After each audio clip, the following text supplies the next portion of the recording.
الأم هي اللي بتدي طول عمرها من غير ما تطلب حاجة. من أول يوم شالتك بين إيديها وسهرت علشان أنت تنام ليالي طويلة من غير نوم، وتصحى تاني يوم كأنها مرتاحة، تصحى بدري وتجهز الأكل وتصحي الكل واحد واحد، تضحك في وشهم حتى لو هي تعبانة، تشيل وتنظف وتطبخ من غير شكوى.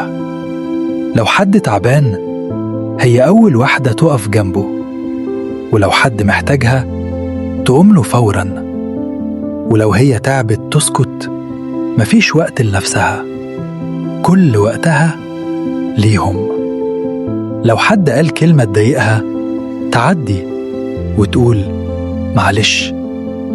قلبها كبير وبيسامح بسرعة، لو احتجتها هتقوم فوراً حتى لو كانت مش قادرة.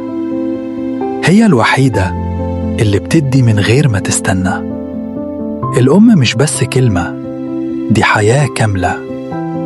لو أمك لسه جنبك روح بوس إيدها، يمكن تكون مستنياها منك. كان معاكم أكسجين، والسلام عليكم.